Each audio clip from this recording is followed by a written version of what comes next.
അപ്പോൾ നമ്മളിന്നൊരു Discord boat create ചെയ്യാൻ പോകുന്നത് ഒരു സിമ്പിൾ ഡിസ്കോഡ് ബോട്ടാണ് ക്രിയേറ്റ് ചെയ്യാൻ പോകുന്നത്. ഒരു സ്ലാഷ് കമാൻഡ് അടിക്കുമ്പോഴത്തേക്ക് റിപ്ലൈ ആയിരുന്ന രീതിയിൽ. അതിന് വേണ്ടിയിട്ട് നമ്മൾ ജാവാസ്ക്രിപ്റ്റിലാണ് ഈ ബോട്ടിനെ ക്രിയേറ്റ് ചെയ്യാൻ പോകുന്നത്. അപ്പോൾ ആദ്യമേ നമ്മൾ എന്ത് ചെയ്യണം, ഡിസ്കോഡിൻ്റെ ഡെവലപ്പർ പോർട്ടലിൽ പോയിട്ട് ഒരു ബോട്ടിനെ നമ്മൾ ക്രിയേറ്റ് ചെയ്യണം. അതിന് വേണ്ടി ഇവിടെ ഡിസ്കോഡിൻ്റെ ഡെവലപ്പർ പോർട്ടലിൽ പോകണം. ഡിസ്കോഡ് ഡെവലപ്പർ പോർട്ടലിൽ നിങ്ങൾ സെർച്ച് ചെയ്ത് നോക്കിയാൽ മതി. എന്നിട്ട് ആപ്ലിക്കേഷൻസിൽ വന്നിട്ട് ന്യൂ ആപ്ലിക്കേഷൻസ് എന്ന് പറഞ്ഞ സ്ഥലത്ത് പോയിട്ട് എന്ത് ചെയ്യണം, നമ്മുടെ ബോട്ടിൻ്റെ പേര് കൊടുക്കണം. ഞാൻ ഇപ്പോൾ സിമ്പിളായിട്ട് ഹലോ ബോട്ട് എന്ന് പറയുന്ന പേര് കൊടുത്ത് ഇവിടെ ടിക്ക് മാർക്ക് ചെക്ക് ചെയ്തിട്ട് എന്ത് ചെയ്ത് ക്രിയേറ്റ് ചെയ്യണം.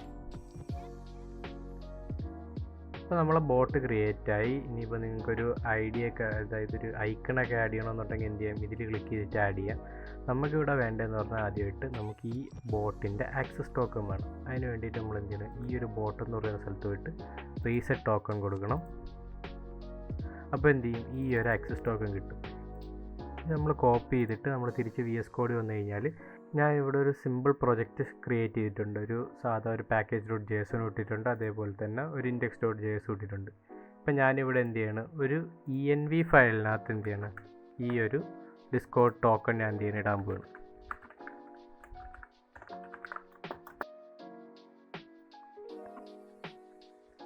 ഓക്കെ, ഞാൻ എന്ത് ചെയ്ത് env ഫയലിനകത്ത് ഈ ഡിസ്കോഡ് ടോക്കൺ ഇട്ടിട്ടുണ്ട്. അപ്പോൾ നമ്മുടെ ബോട്ടിനെ നമുക്ക് ഡെവലപ്പ് ചെയ്യാൻ വേണ്ടി 2 പാക്കേജസാണ് നമുക്ക് ഇപ്പോഴത്തേക്ക് ആവശ്യം. നമ്മൾ ഈ സിമ്പിൾ ഇതായതുകൊണ്ട് തന്നെ 2 പാക്കേജസ് മതി. ഒന്നാമത് നമുക്ക് വേണ്ടതെന്ന് പറഞ്ഞാൽ എന്താണ്, ഡിസ്കോഡ്.js ആണ്. ഡിസ്കോഡ്.js എന്ന് പറയുന്ന പാക്കേജാണ്. ഇനി രണ്ടാമതായിട്ട് വേണ്ടത് നമ്മുടെ ഈ env ഫയൽ ആക്സസ് ചെയ്യാൻ വേണ്ടിയിട്ട് നമ്മൾ എന്ത് ചെയ്യും, .env എന്ന് പറയുന്നൊരു പാക്കേജ് കൂടെ വേണം. അപ്പോൾ അതിന് വേണ്ടിയിട്ട് npm i.env കൊടുക്കാം. ഓക്കെ, അപ്പോൾ നമുക്ക് ഈ env ഫയൽ ആക്സസ് ചെയ്യാൻ വേണ്ടിയിട്ട് നമ്മൾ എന്ത് ചെയ്യണം, നമ്മുടെ .env എന്ന് പറയുന്ന പാക്കേജ് നമ്മൾ എന്ത് ചെയ്യണം, ഇമ്പോർട്ട് ചെയ്യണം. എന്നിട്ട് അതിനെ കോൺഫിഗ് ചെയ്യണം. എന്നിട്ട് എന്ത് ചെയ്യണം, നമുക്കിനി ഡിസ്കോഡ് ടോക്കൺ എന്ന് പറയുന്ന സാധനത്തിന് ഇമ്പോർട്ട് ചെയ്ത് വയ്ക്കാം. പിന്നെ നമുക്ക് ഡിസ്കോഡ് ടോക്കൺ എന്ന് പറഞ്ഞിട്ട് എന്ത് ചെയ്യാം, ഇമ്പോർട്ട് ചെയ്യാം. അതിന് വേണ്ടി process.env.discord_token. ഇപ്പോൾ എന്ത് ചെയ്യും, ഈ env ഫയലിനകത്തുള്ള ഡിസ്കോഡ് ടോക്കൺ എന്ത് ചെയ്യും, നമ്മുടെ ടോക്കൺ എന്ന് പറഞ്ഞ് സേവ് ആവും. ഇനി രണ്ടാമത് നമുക്ക് വേണ്ടതെന്ന് പറഞ്ഞാൽ ഡിസ്കോഡ്.jsന്ന് 2 സാധനങ്ങളാണ്.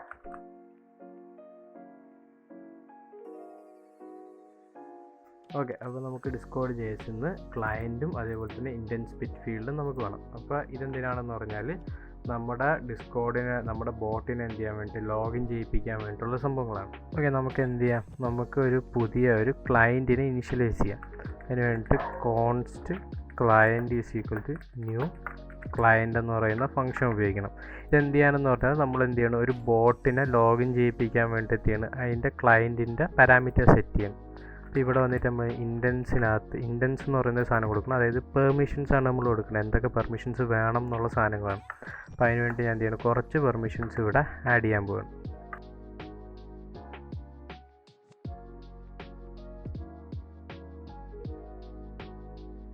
ഓക്കെ, ഇപ്പോൾ എന്ത് ചെയ്യും, നമ്മൾ 4 എന്ത് ചെയ്യണം, ഇൻഡൻസ് ആഡ് ചെയ്തിട്ടുണ്ട്. ഒന്ന് ഗിൽഡ് എന്ന് പറഞ്ഞാൽ നമ്മുടെ സെർവറാണ്.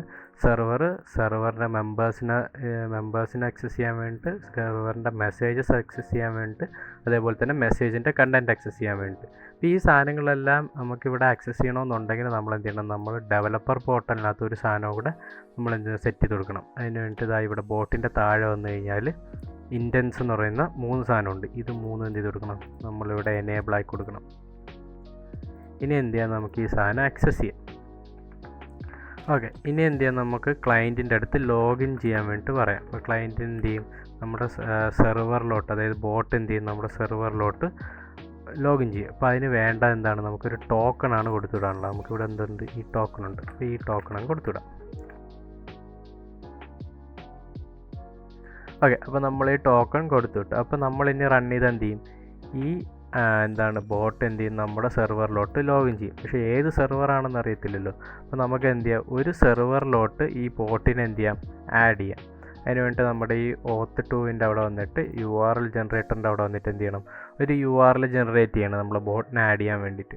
ഇവിടെ സ്കോപ്സിനകത്ത് ബോട്ട് സെലക്ട് ചെയ്ത് കൊടുക്കണം. എന്നിട്ട് പെർമിഷനകത്ത് അഡ്മിനിസ്ട്രേറ്റർ കൊടുക്കണം. അപ്പോൾ അഡ്മിനിസ്ട്രേറ്റർ ആക്സസ് ഉള്ളപ്പോൾ എല്ലാ കാര്യത്തിനും ആക്സസ് ആണ് ബോട്ടിന്. അപ്പോൾ ഇവിടെ വന്നിട്ട് എന്ത് ചെയ്യാം, നമുക്ക് ആ URL കോപ്പി ചെയ്തിട്ട് നമ്മുടെ ബോട്ട്, ഞാൻ ഇപ്പോൾ ഒരു ബോട്ട് ടെസ്റ്റിംഗ് സെർവർ എന്ന് പറഞ്ഞിട്ടൊരു സെർവർ ആഡ് ചെയ്തിട്ടുണ്ട്, അതിനകത്തോട്ട് ആഡ് ചെയ്യാം.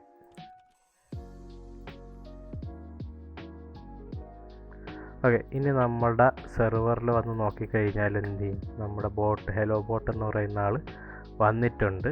പക്ഷേ എന്താണ്, ഓഫ്ലൈനായിട്ട് നിൽക്കുകയാണ്. അപ്പോൾ നമുക്ക് എന്ത് ചെയ്യാം, ഇവനെ ഓൺലൈൻ ആക്കാൻ വേണ്ടി സെറ്റ് ചെയ്യാം. അപ്പോൾ നമ്മൾ എന്ത് ചെയ്ത് ലോഗിൻ ചെയ്യുമ്പോഴത്തേക്കും, അതായത് ലോഗിൻ ചെയ്യാൻ വേണ്ടി പറഞ്ഞിട്ടുണ്ട്, പക്ഷേ നമുക്ക് അറിയണ്ടേ ലോഗിൻ ചെയ്തോ ഇല്ലയെന്ന്. നമ്മുടെ സെർവറിൽ നിന്ന് നമുക്ക് അറിയണമെന്നുണ്ടെങ്കിൽ നമുക്ക് എന്ത് ചെയ്യാം, ഒരു ഫംഗ്ഷനുണ്ട്, client.on എന്ന് പറയുന്ന ഫംഗ്ഷനുണ്ട്. ഇതൊരു ഇവൻറ്റും അക്സെപ്റ്റ് ചെയ്യും, അതേപോലെ തന്നെ ഒരു ഫംഗ്ഷനും അക്സെപ്റ്റ് ചെയ്യും. ഒരു ഇവൻ്റ് എന്ന് പറഞ്ഞാൽ ഇപ്പോഴത്തേക്ക് നമ്മൾ എന്ത് ചെയ്യുന്നത്, റെഡി എന്ന് പറയുന്ന ഒരു ഇവൻ്റ് കൊടുത്തു. പിന്നെ നമ്മൾ രണ്ടാമതൊരു ഫംഗ്ഷൻ എഴുതിയാണ്, ഒരു ആരോ ഫംഗ്ഷൻ എഴുതിയാണ്. അപ്പോൾ റെഡി എന്ന് പറഞ്ഞാൽ എന്ത് ചെയ്യാണ്, ക്ലയൻറ്റ് നമ്മുടെ, അതായത് ബോട്ട് നമ്മുടെ സെർവറിൽ ഓൺലൈൻ ആവുകയാണ് ഈ റെഡി എന്ന് പറയുന്ന ഒരു ഇവൻറ്റ്. അപ്പോൾ ഞാൻ എന്ത് ചെയ്യണം, അങ്ങനെ ഓൺലൈൻ ആകുമ്പോഴത്തേക്ക് എന്ത് ചെയ്യാൻ പറയുന്നത്, ഹലോ ബോട്ട് ഈസ് ഓൺലൈൻ എന്ന് പറയാൻ പറഞ്ഞു. എന്ത് ചെയ്യുക, ഈ ഒരു ഇത് നമുക്ക് റൺ ചെയ്ത് നോക്കാം. ഈ ഒരു index.js നമുക്ക് എന്ത് റൺ ചെയ്ത് കൊടുക്കാം. അതിന് വേണ്ടി ഞാൻ എന്ത് ചെയ്യണം, npm start എന്ന് പറഞ്ഞ ഫംഗ്ഷൻ കൊടുക്കുകയും എന്തായാലും നോക്കാം. ഇതാണ്ട ഹലോ ബോട്ട് ഈസ് ഓൺലൈൻ എന്ന് പറഞ്ഞിട്ടുണ്ട്. ഇനി നമ്മുടെ സെർവറിനകത്ത് ഓൺലൈൻ ആയി നോക്കാം. എന്താ, നമ്മുടെ ബോട്ട് എന്ത് ചെയ്തിട്ടുണ്ട്, സെർവറിനകത്ത് ഓൺലൈൻ ആയിട്ടുണ്ട്. അപ്പോൾ നമുക്ക് വേണ്ടതെന്ന് പറഞ്ഞാൽ എന്താണ്, നമുക്കിവിടെ ഹലോ എന്നൊക്കെ അടിക്കുമ്പോഴത്തേക്കും എന്ത് ചെയ്യാൻ പറ്റണം, തിരിച്ച് റിപ്ലൈ ആയിട്ട് ഹായ് എന്ന് തരണം. അതിന് വേണ്ടിയിട്ടാണ് നമ്മൾ എന്ത് ചെയ്യണം, സെറ്റ് ചെയ്യാൻ പോകുന്നത്. അപ്പോൾ നമുക്കൊരു കമാൻഡ് എങ്ങനെ സെറ്റ് ചെയ്യുമെന്ന് നോക്കാം. ഇതിനകത്ത് നമുക്ക് എന്ത് ചെയ്യാം, ഇവിടെ ഒരു കമാൻഡ് എന്ന് പറയുന്നൊരു സാധനം, കമാൻഡ്സ് എന്ന് പറയുന്നൊരു സാധനം നമുക്ക് ക്രിയേറ്റ് ചെയ്ത് വെക്കാം. അപ്പോൾ ഇതിനകത്ത് എന്ത് ചെയ്യണം, ഞാൻ എല്ലാ കമാൻഡ്സും ആഡ് ചെയ്ത് വെക്കുകയാണ്. ഏതൊക്കെ കമാൻഡ്സ് ആണോ ഇതിനകത്ത് നമ്മുടെ സെർവറിനകത്ത് ഈ ബോട്ട് കൊടുക്കാനുള്ള ആ കമാൻഡുകളെല്ലാം എന്ത് ചെയ്യണം, ഈ ഒരു അറേക്കകത്ത് ഞാൻ എന്ത് ചെയ്യണം, സേവ് ചെയ്ത് വെക്കാൻ പോകുന്നു. അപ്പോൾ അതിന് വേണ്ടിയിട്ട് ഒരു അറേക്കകത്ത് നമ്മൾ എന്ത് ചെയ്യണം, ഒരു ഡിക്ഷണറിയും കൂടെ ആഡ് ചെയ്തു. ഈ ഡിക്ഷണറിക്കകത്ത് നമുക്ക് എന്ത് ചെയ്യണം, ഒരു കമാൻഡിന് 3 മിനിമം വാല്യൂസ് വേണം. ഒന്ന് ഒരു നെയിം, നമ്മൾ എന്ത് ചെയ്യണം, ഹലോ എന്ന് പറയുന്ന ഒരു നെയിം കൊടുത്ത്. രണ്ടാമത് ഡിസ്ക്രിപ്ഷൻ എന്ന് പറയുന്ന ഒരു ഇതാണ് വാല്യൂ ആണ്. ഡിസ്ക്രിപ്ഷനകത്ത് എന്ത് ചെയ്യണം, റിപ്ലൈസ് ടു ദിസ് കമാൻഡ്, അതായത് നമ്മുടെ കമാൻഡ്, ഈ കമാൻഡ് അടിച്ചാൽ റിപ്ലൈ ചെയ്യും. അതാണ് എന്ത് ചെയ്യുന്നത്, ഈ കമാൻഡ് ചെയ്യുന്ന സംഭവം. മൂന്നാമത് വേണ്ടത് ഓപ്ഷൻസ് എന്ന് പറയുന്ന കമാൻഡാണ്. അതിപ്പോൾ നമ്മൾ എന്ത് ചെയ്യണം, MPR ആയിട്ട് കൊടുക്കുകയാണ് ഇപ്പോഴത്തേക്ക്. ഇനി എന്ത് ചെയ്യുക, ഇനി എങ്ങനെയാണ് ഈ കമാൻഡ് നമുക്ക് രജിസ്റ്റർ ചെയ്യണമെന്ന് നോക്കാം. ഓക്കെ, അപ്പോൾ നമ്മുടെ കമാൻഡ് രജിസ്റ്റർ ചെയ്യണമെന്നുണ്ടെങ്കിൽ നമുക്ക് എപ്പോഴാണ്, ക്ലയൻറ്റ് എപ്പോഴൊക്കെ നമ്മുടെ, അതായത് നമ്മുടെ ബോട്ട് എപ്പോഴൊക്കെ നമ്മുടെ സെർവർ ലോഗിൻ ആവും അപ്പോഴാണ് നമുക്ക് എന്ത് ചെയ്യേണ്ട, ഈ കമാൻഡ് രജിസ്റ്റർ ചെയ്യാനുള്ള. അപ്പോൾ നമുക്ക് എന്ത് ചെയ്യാം, ഈ റെഡി ഫംഗ്ഷനിൽ തന്നെ നമുക്ക് എഴുതാം. അപ്പോൾ ആദ്യമേ നമുക്ക് വേണ്ടതെന്ന് പറഞ്ഞാൽ നമ്മുടെ സെർവർ ഏതാണ് എന്ന് വേണം. ഓക്കെ, നമ്മൾ ഏത് സെർവറിലാണ് എന്ത് ചെയ്യണം, ഈ കമാൻഡുകൾ രജിസ്റ്റർ ചെയ്യാൻ പോകണമെന്ന് വേണം. അപ്പോൾ എന്ത് ചെയ്യണം, ഞാനിവിടെ വന്നിട്ട് ഒരു അവൈറ്റ് ഫംഗ്ഷനാണ് ചെയ്യാൻ പോകുന്നത്. അപ്പോൾ ഇവിടെ എന്ത് ചെയ്യണം, നമ്മൾ ആസിങ് ഫംഗ്ഷനായി കൊടുക്കണം ഇതിന്. അവൈറ്റ് ക്ലയൻറ്റ്, നമ്മൾ client dot guilds dot fetch, എന്താണ് ക്ലയൻറ്റിൽ നമ്മുടെ ഗിൽഡ്സ് എന്ന് പറഞ്ഞ സെർവർ ഡോട്ട് ഫെച്ച് എന്ന് പറഞ്ഞാൽ നമ്മൾ ഇനി എന്താണോ നമുക്ക് എന്ത് കൊടുക്കുന്ന, നമുക്കിവിടെ ഒരു സെർവറിൻ്റെ ID പറഞ്ഞു കൊടുക്കണം. ആ സെർവറിലായിരിക്കും എന്ത് ചെയ്യുന്ന ഫെച്ച്, ആ സെർവർ ഉണ്ടോ ഇല്ലയെന്ന് ഫെച്ച് ചെയ്യുന്നത് ഇവിടെ ആയിരിക്കും.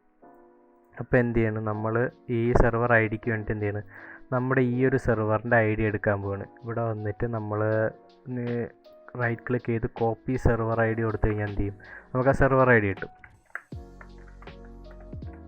ഞാൻ എന്ത് ചെയ്ത് ആ സെർവർ ID ഇവിടെ പേസ്റ്റ് ചെയ്ത് കൊടുത്തു. അപ്പോൾ നിങ്ങൾക്ക് ഈ കോപ്പി ID അവൈലബിൾ അല്ല എന്നുണ്ടെങ്കിൽ എന്ത് ചെയ്യണം, സെറ്റിങ്സിനകത്ത്, യൂസർ സെറ്റിങ്സിനകത്ത് പോയിട്ട് അഡ്വാൻസ്ഡിനകത്ത് എന്തുണ്ട്, ഡെവലപ്പർ മോഡ് എന്ന് പറയുന്ന ഓപ്ഷൻ ഉണ്ട്. ഇത് ഓൺ ആയി കൊടുത്താലേ എന്ത് ചെയ്യത്തുള്ളൂ, ഇതേപോലെ കോപ്പി സെർവർ ID ഉള്ള സാധനങ്ങൾ നമുക്ക് കിട്ടുള്ളൂ. പല സാധനങ്ങളും കിട്ടും. യൂസർ ID കോപ്പി ചെയ്യാനും ചാനൽ ID കോപ്പി ചെയ്യാനും എല്ലാത്തിനും ഈ ഡെവലപ്പർ മോഡിൽ പറ്റും. ഇനി എന്ത് ചെയ്യണമെന്ന് പറഞ്ഞാൽ, ഇനി നമുക്ക് ഈ സെർവറിനകത്തുള്ള എല്ലാ കമാൻഡ്സും നമുക്ക് എന്ത് ചെയ്യണം, ആക്സസ് ചെയ്യണം. അപ്പോൾ എന്ത് ചെയ്യണം, ഞാൻ ആപ്ലിക്കേഷൻ കമാൻഡ്സ് എന്ന് പറഞ്ഞിട്ടൊരു സാധനം, അതായത് എല്ലാ കമാൻഡ്സും എടുക്കാൻ വേണ്ടിയിട്ടാണ്.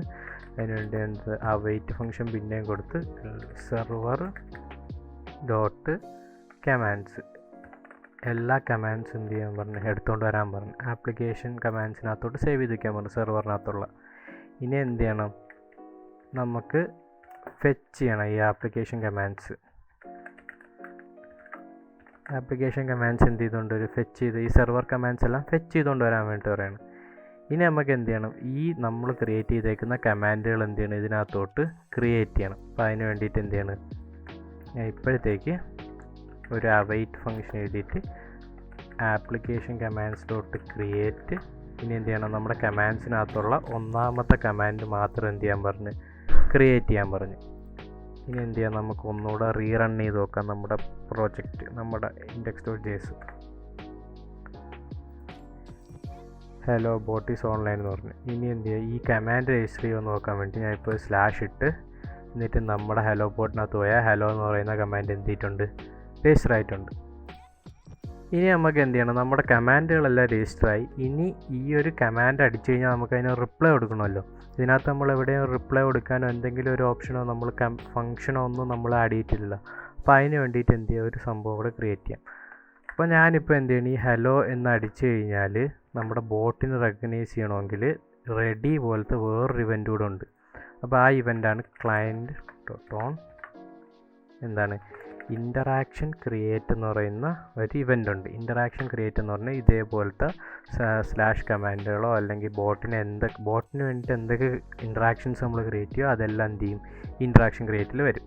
ഞാൻ എന്ത് ചെയ്യണം, ഒരു സാധാ ഒരു ഫംഗ്ഷൻ എന്ത് ചെയ്യണം, ക്രിയേറ്റ് ചെയ്യണം. അപ്പോൾ ഈ ഒരു ഫംഗ്ഷനകത്ത് നമുക്ക് ഇൻറ്ററാക്ഷൻ ക്രിയേറ്റ് ചെയ്യുമ്പോഴത്തേക്കും ഇൻറ്ററാക്ഷൻ എന്ന് പറഞ്ഞിട്ടൊരു സാധനോട് കിട്ടും. അതായത് ഇപ്പോൾ ഞാൻ ഈ സ്ലാഷ് ഹലോ എന്ന് അടിച്ചിട്ടുണ്ടെങ്കിൽ ഈ സ്ലാഷ് ഹലോ അടിച്ച സാധനം എന്ത് ചെയ്യും, നമുക്കിവിടെ കിട്ടും. അപ്പോൾ ആരാണ് അടിച്ചത്, എപ്പോഴാണ് അടിച്ചത്, ഏത് മെമ്പറാണ് അടിച്ചത്, അങ്ങനെയുള്ള എല്ലാ കാര്യങ്ങളും നമുക്ക് ഇതിനകത്ത് കിട്ടും. അപ്പോൾ എന്ത് ചെയ്യാം, നമുക്ക് ആദ്യം ചെക്ക് ചെയ്യാം. നമുക്ക് എന്ത് ചെയ്യണം, ഈ ഇൻറ്ററാക്ഷൻ നമുക്ക് എന്ത് ചെയ്യാം, ഒരു കൺസോൾ ലോഗ് ചെയ്ത് നോക്കാം. എന്താണ് ഈ ഇൻറ്ററാക്ഷൻ വന്നേക്കണേന്ന് നമുക്ക് നോക്കാം. അപ്പോൾ നമുക്ക് എന്ത് ചെയ്യാം, ഈ ഒരു ഇൻറ്ററാക്ഷൻ എങ്ങനെയാണ് കൺസോൾ ലോഗ് ചെയ്യണേന്ന് നോക്കാം. അപ്പോൾ നമ്മുടെ ഡിസ്കോർഡ് ബോട്ട് ഒന്നുകൂടെ നമുക്കൊന്ന് എന്ത് ചെയ്യുക, റീലോഡ് ചെയ്യുക. എന്നിട്ട് എന്ത് ചെയ്യാം, നമുക്ക് ഇവിടെ വന്നിട്ട് ഒരു ഹലോ എന്ന് പറയുന്ന കമാൻഡ് എന്ത് ചെയ്യുക, ഒന്നുകൂടെ ചെയ്യാം. അപ്പോൾ ഇതാ എന്തൊക്കെയോ കുറേ സംഭവങ്ങൾ വന്നിട്ടുണ്ട്. അപ്പോൾ നമുക്ക് എന്താണ്, നമുക്ക് ഈ ഒരു ഹലോ എന്നടിച്ച ഇൻറ്ററാക്ഷൻ എന്ത് ചെയ്യുന്നുണ്ട്, ഇവിടെ കിട്ടുന്നുണ്ട്. അപ്പോൾ നമ്മളിവിടെ നോക്കിക്കഴിഞ്ഞാൽ നമുക്ക് ഈ കമാൻഡ് നെയിം എന്നുള്ള സാധനം കിട്ടും, ഹലോ എന്നുള്ളത്. നമ്മൾ എന്ത് ചെയ്യും, നമ്മൾ രജിസ്റ്റർ ചെയ്ത കമാൻഡാണ് ഹലോ എന്നുള്ളത്. അപ്പോൾ നമുക്ക് എന്ത് ചെയ്യാം, ഈ ഒരു കമാൻഡ് ഹലോ ആണെന്നുണ്ടെങ്കിൽ എന്ത് ചെയ്യാം, നമുക്ക് എന്ത് ഹായ് എന്ന് റിപ്ലൈ ചെയ്യണോ നമുക്ക് പറഞ്ഞു കൊടുക്കാം. എന്താണ്, ഞാൻ ഇവിടെ എന്താണ് ഇൻറ്ററാക്ഷൻ ഡോട്ട് കമാൻഡ് നെയിം എന്ന് പറഞ്ഞാൽ എന്താണ്, ഹലോ ആണ് എന്നുണ്ടെങ്കിൽ എന്ത് ചെയ്യണം, നമുക്ക് റിപ്ലൈ ചെയ്യണം. റിപ്ലൈ ചെയ്യാൻ വേണ്ടിയിട്ട് ഇൻറ്ററാക്ഷൻ ഡോട്ട് റിപ്ലൈ എന്ന് പറയുന്നൊരു ഓപ്ഷൻ ഉണ്ട്. അതായത് ആരാണോ മെസ്സേജ് അയച്ചാൽ അവർക്ക് എന്ത് ചെയ്യാം, ഡയറക്റ്റ് റിപ്ലൈ കൊടുക്കുക അതിന്. അതിനായിട്ട് ഞാൻ എന്ത് ചെയ്ത് ഹായ് എന്ന് കൊടുത്തു. ഇനി നമുക്ക് എന്ത് ഒന്നുകൂടെ റീറൺ ചെയ്ത് നോക്കാം. സെർവർ ഒന്നുകൂടെ റീറൺ ചെയ്യണം. നമ്മൾ എന്തൊക്കെ ചേഞ്ചസ് വരുത്തിയാലും ഒന്നുകൂടെ NPM സ്റ്റാർട്ട് അടിച്ചാൽ എന്ത് ചെയ്യുള്ളത് വർക്ക് ആവുള്ളൂ. അപ്പോൾ ഇവിടെ ഒന്നുകൂടെ നമുക്ക് ഹലോ എന്ന് അടിച്ചു നോക്കാം. അപ്പോൾ അതാണ്ട തിരിച്ച് ഹായ് എന്ന് റിപ്ലൈ വന്നിട്ടുണ്ട്. നമ്മൾ എന്താണോ പറഞ്ഞാൽ അതേപോലെ കറക്റ്റ് സാധനം വന്നിട്ടുണ്ട്. അപ്പോൾ ഇത്രയേ ഉള്ളൂ നമുക്ക് എന്ത് ചെയ്യാം, ഒരു സ്ലാഷ് കമാൻഡ് ക്രിയേറ്റ് ചെയ്യാനും അതിന് വേണ്ടിയിട്ടുള്ള ഫങ്ഷൻസ് എഴുതാനും വേണ്ടിയിട്ട്. ഇപ്പോൾ നമുക്ക് ഈ ഒരു റിപ്ലൈക്ക് പകരം ഈ ഒരു റിപ്ലൈ എന്ത് ചെയ്യാണ്, എനിക്ക് മാത്രം കണ്ടാൽ മതി എന്നുള്ളത്, ഉള്ളി യു ക്യാൻ സീ ദിസ് എന്ന് പറയുന്നൊരു മെസ്സേജ് ഉണ്ട്. ഇതെന്ത് ചെയ്യാം, ഡിസ്മിസ് ചെയ്ത് കളയാൻ പറ്റുന്ന ഒരു മെസ്സേജാണ്. അപ്പോൾ ഈ ഒരു മെസ്സേജ് എന്ത് ചെയ്യുക, അങ്ങനെ ആക്കിയെടുക്കണമെങ്കിൽ ഒരു സംഭവം ചെയ്യാം. അപ്പോൾ ഇതിനെ ഒരു ഡിക്ഷണറിയിലോട്ട് മാറ്റിയിട്ട് നമ്മൾ കണ്ടൻറ്റ് ഹായ് എന്ന് കൊടുക്കണം. രണ്ടാമത് എഫെമറൽ എന്ന് പറഞ്ഞിട്ടൊരു സാധനമുണ്ട്, അതിനെ ട്രൂ എന്നുകൂടെ കൊടുത്തു കഴിഞ്ഞാൽ കോമ ഇട്ടിട്ട് എഫെമറൽ ട്രൂ എന്നുകൂടെ ഇട്ട് ഒഴിത്താൽ എന്ത് ചെയ്യും. ഇനി നമുക്ക് റൺ ചെയ്തിട്ട് നോക്കാം. സ്ലാഷ് ഹലോ അടിച്ചു കഴിഞ്ഞാൽ ഹായ് ഒന്ന്, പക്ഷേ എന്താണ് only you can see this, അതായത് എനിക്ക് മാത്രമേ എന്ത് ചെയ്യത്തുള്ളൂ, ഈ മെസ്സേജസ് കാണാൻ പറ്റുള്ളൂ. അപ്പോൾ ഇത്രയേ ഉള്ളൂ ഒരു ഡിസ്കോഡിൻ്റെ സ്ലാഷ് കമാൻഡ് ഉണ്ടാക്കാൻ വേണ്ടി. ഇത്ര സിമ്പിളായിട്ട് എന്ത് ചെയ്യാം, നമുക്കൊരു സ്ലാഷ് കമാൻഡ് ക്രിയേറ്റ് ചെയ്യാം, അതിന് വേണ്ടി റിപ്ലൈ കൊടുക്കുകയും ചെയ്യാം. അപ്പോൾ നമ്മൾ ഇതിനകത്ത് ഈ എന്താണ് നമ്മുടെ കമാൻഡിൻ്റെ ഓപ്ഷൻസിൻ്റെ കുറിച്ചൊന്നും പറഞ്ഞിട്ടില്ല, എങ്ങനെയാണ് ഓപ്ഷൻസ് യൂസ് ചെയ്യുന്നതെന്നും എങ്ങനെയാണ് ഓപ്ഷൻ സെറ്റ് ചെയ്യാനുള്ളതെന്നുള്ളതൊന്നും. അപ്പോൾ എന്ത് ചെയ്യാം, അതൊക്കെ നമുക്ക് എന്ത് ചെയ്യാം, അടുത്ത വീഡിയോയിൽ പറയാം.